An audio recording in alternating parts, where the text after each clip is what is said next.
Waha kini iai nei I ngā rā whakatā nei I tūai te whakataitai poi pātū Māori e kia nei ko ngā hau e whā.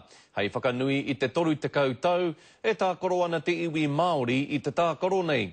I riro I te hau tipua nei I a Tamsin Levy te taumata papatū mō ngā wāhine I tēnei tau. Kua toru te kautau, te iwi Māori e hahau ana I te poi pātū. He ki ana te tōtā me te wera I tēnei whakataitai Māori. Kia ora, ko Kelly tōku ingoa, ko Ronga Whakaata tōku iwi. Ahakoa he tauhau ia ki tēnei momohā kinakina me manawa nui. I'm here at my first Ngā Hau tournament.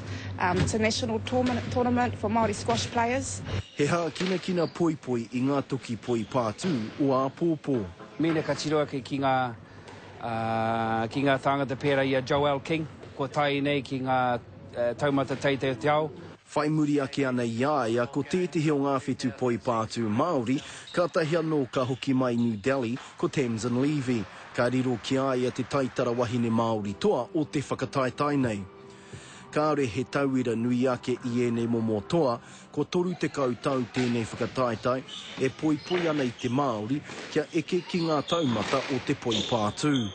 Ke whakawhaitingia hoki ngā whānau, aha koa, mai te kohunga ki te kaumātua kraua kuia, koe nā hoki te kaupapa. He tata ki te kotahirau I rima te kau ngā Māori I uru ki ngā reanga whakataitai ua te kau mā whā. Kia mōhia wai hoki te uri whakatupu.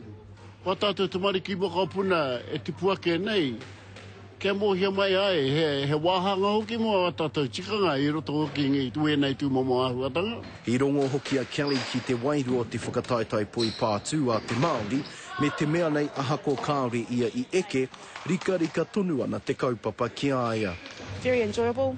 A lot of whānau come and really have a good time. A tērā tau ka tū te whakataitai nei ki o tautahi. Roihana Nuri, Te Karere.